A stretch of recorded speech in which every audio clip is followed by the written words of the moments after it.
Magandang araw! Ang ating tatalakayin ngayon ay patungkol sa alamat at ang mga bahagi nito. Ngunit, ano nga ba ang alamat? Ang alamat ay isang kwentong bayan. Ito ay pinapasa-pasa sa iba't ibang henerasyon, karaniwang sa pamamagitan ng salita at naglalarawan ng pinagmulan ng isang bagay, lugar, hayop o halaman. Pinapaliwanag nito ang pinagmulan. Pinapakita ng alamat kung paano nagsimula o bakit umiiral sa isang bagay, lugar, hayop o halaman. Halimbawa, bakit may isang bundok sa isang lugar o bakit kakaiba ang isang hayop. Karaniwang may kababalaghan o imahinasyon. Madalas, may mga pangyayaring hindi pangkaraniwan o mahiwaga sa alamat, tulad ng mga supernatural na elemento o kakaibang mga pangyayari. May aral o mensahe na makukuha din sa kwento sa isang alamat.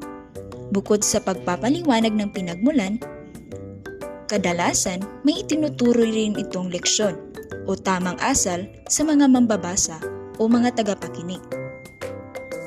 Sa madaling salita, ang alamat ay kwento na nagbibigay paliwanag sa pinagmulan ng isang bagay, habang may halong imahinasyon at natuturo ng magandang aral.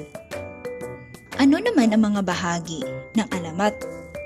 Ang alamat ay may tatlong pangunahing bahagi. Una narito ang simula, gitna at wakas. Ang mga bahaging ito ang bumubuo sa maayos na daloy ng kwento. Dito tayo sa simula. Ipinapakilala ang mga tauhan. Dito, pinapakilala kung sino-sino ang mga karakter sa kwento. Maaari itong mga tao, hayop, o iba pang nilalang na nagaganap sa kwento. Pinapakita ang tagpuan. Pinapakita kung saan at kailan nagaganap ang kwento.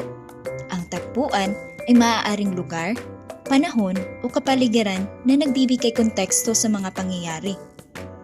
Nagsisimula ang pangunahing pangyayari sa kwento.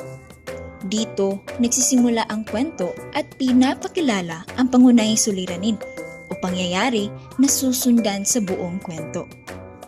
Sa gitna, dito nagaganap ang mahahalagang pangyayari.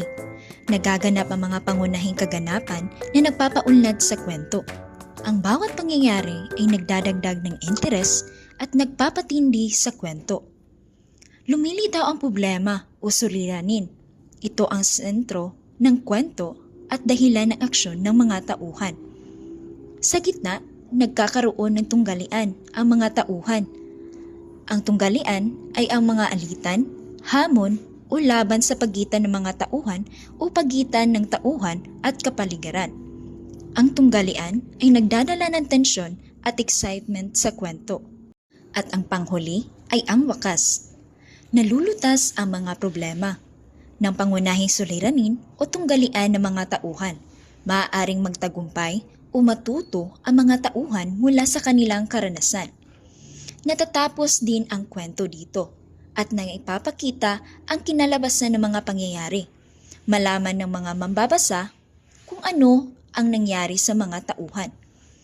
Naipapakita ang pinagmulan ng isang bagay o lugar. At narito naman ang mga halimbawa ng isang alamat. Una narito ang alamat ng pinya, alamat ng sampagita, alamat ng bundok mayon, alamat ng mangga, at alamat ng bahaghari. At yun lamang, sana may matutunan kayo. Maraming salamat. Paalam!